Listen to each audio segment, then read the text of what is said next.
Hi, welcome back to Personal Selling Weekly. Today, we will dive into the whole aspect of why business is not just business.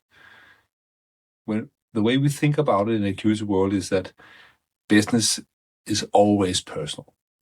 And the more you understand to build that into the way you interact and help and work with your customers, I think the bigger advantage you have compared to your competitors.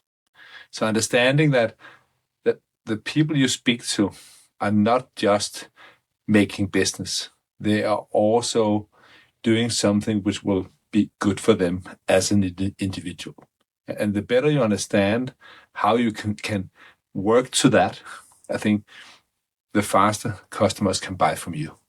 And this is really what we will dive into today. Give you some ideas of how you can tap into that, the power of making business personal.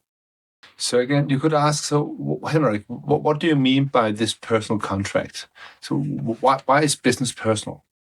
I think it is because if the person you're talking to, or the people in the stakeholders which are involved in the project you're running, don't get what they personally want to get from it,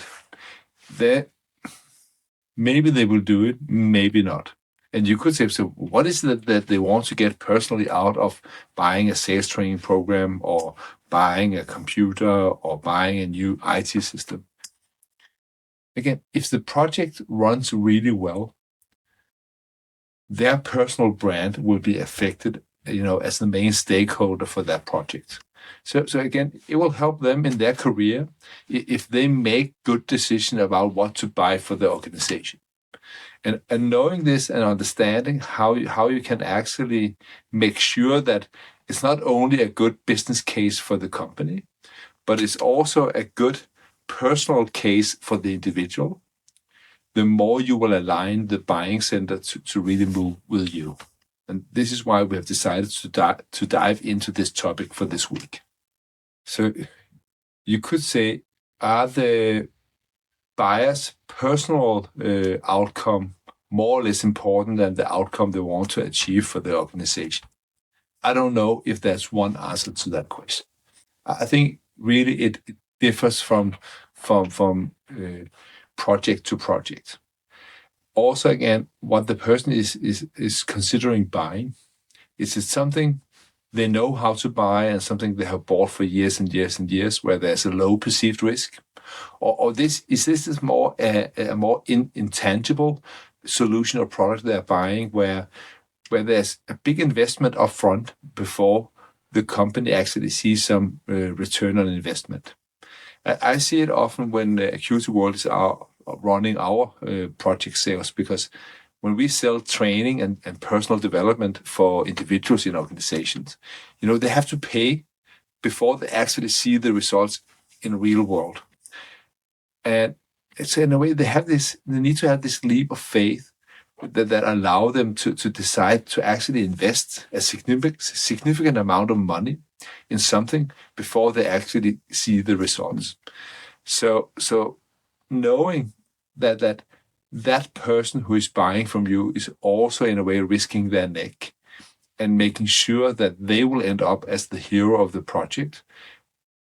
When they feel that you have their interest in mind, it will be much more easy for them to move with you.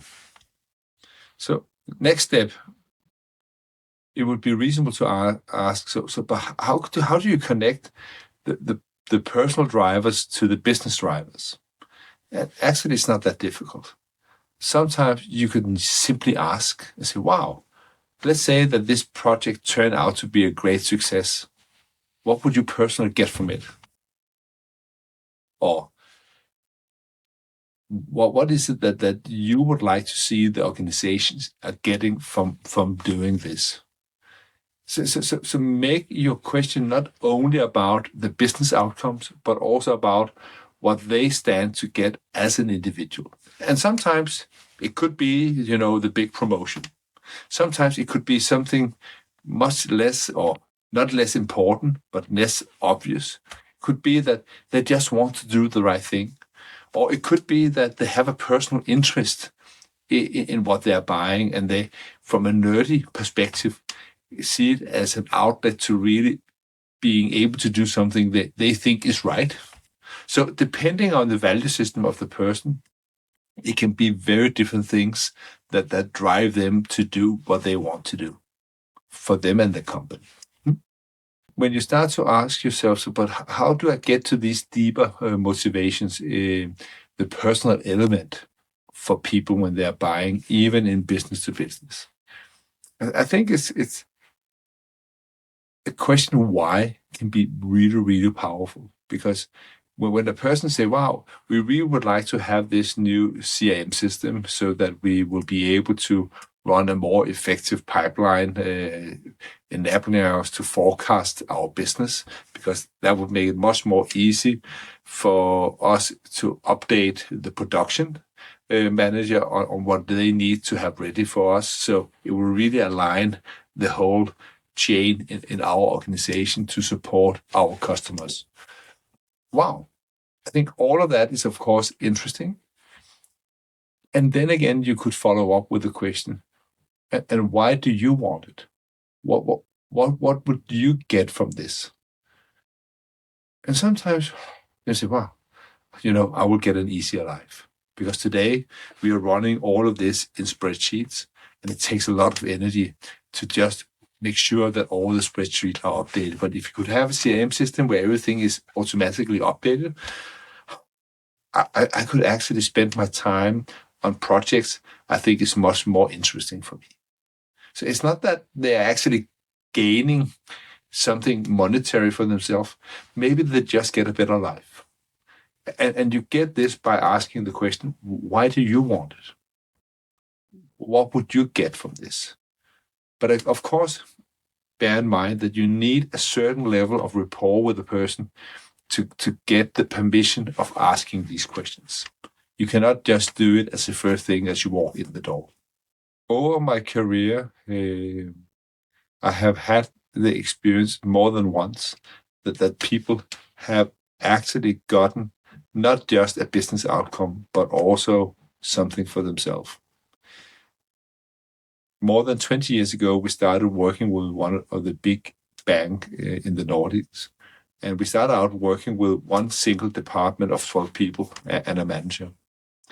And of course, the whole purpose of the training was to help this team of bankers become more effective in interaction with their customers so that they could bring more funds into the investment funds they wanted to sell. And again, the reason why this project over less than 5 years developed into a huge project with a bank was that the manager of this department was not only getting business goals from running this, he personally also went from having an average score as a leader to being in top 1 of the bank. So on a personal note, he was actually no longer just an average leader, but one of the top performing leaders in the whole bank. And I think that was really one of the reasons why he turned into what we talk about as a positive activist. Because when his manager came back after a year and said, wow, what have happened to you? Your leadership score have totally gone through the roof. Then he said, wow, that's because I have started to apply the satisfaction selling methodology in my leadership.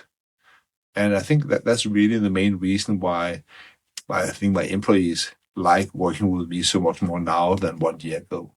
And then that led to creating some curiosity in the manager's manager, which again opened up for doing 4 times as much business with the bank the year after. So if we had only been focusing on giving them the business results, it would have been okay.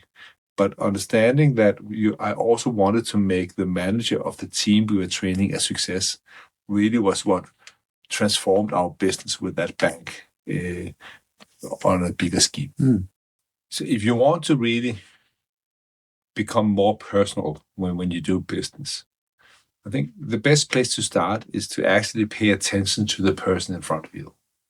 And you do that by really be curious about their point of view, what it is that they want and why they want it. And when they have this sense or the experience, that you're actually interested in them and what they want, you cannot not make it personal. And then I think the world will open up from there. So go out, play with this idea until we meet next week on Personal Selling Weekly.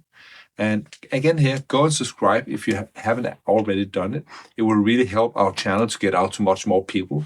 And we want these ideas to spread. Because again, we see that we want to make the life more easy and more productive for salespeople around the world. So we really would like these videos to spread as much as possible and as fast as possible. And you can help us with that. So thank you and have a great week. Perfect.